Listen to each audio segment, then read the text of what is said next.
Jay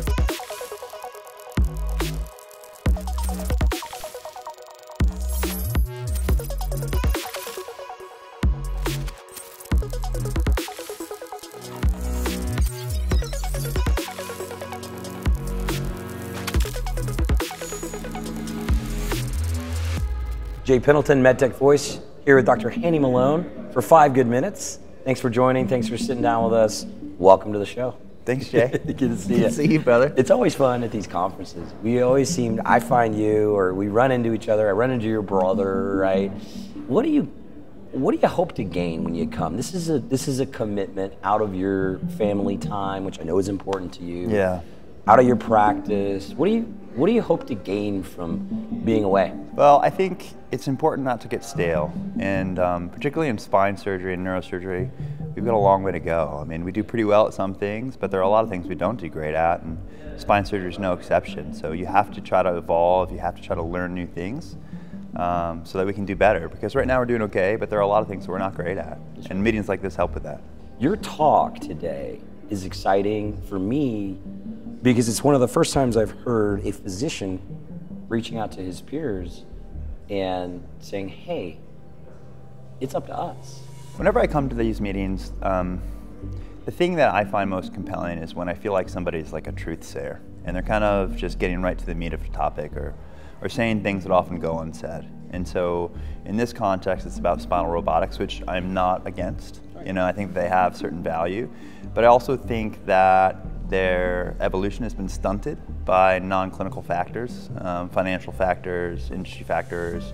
There's a burgeoning robotics market in medical industry that spine really hasn't tapped into. And so I just want to compel my peers to try to help drive that change with our industry partners. Because if there's not a financial reason or some kind of structural reason to evolve, it's not going to happen unless we kind of compel it to be so. And so we really have to kind of take a leadership role instead of having terms dictated to us.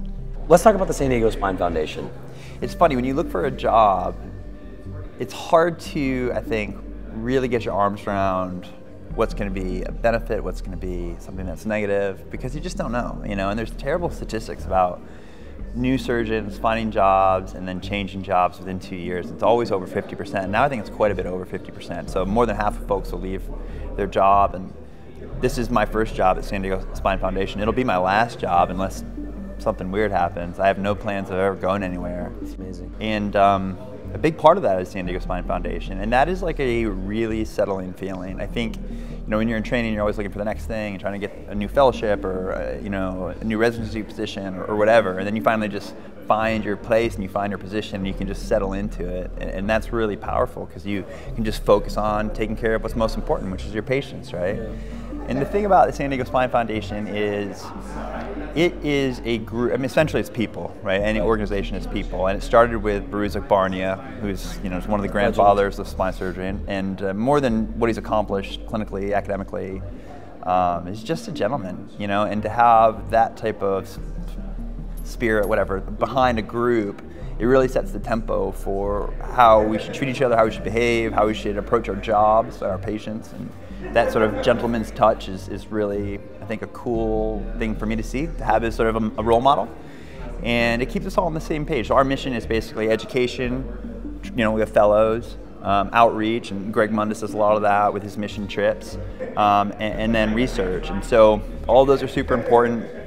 Being with fellows, you know, once you've done a couple thousand cases, I mean, being with fellows is a really cool thing because you can kind of keep that beginner's mind, right, you know, and you see things as almost as like you would for the first time, or you appreciate things that you maybe didn't otherwise, and you can see them progress, and there's a lot of gratitude in that. I mean, that's as much a part of a surgeon's legacy as anything, I think. Yeah, sure.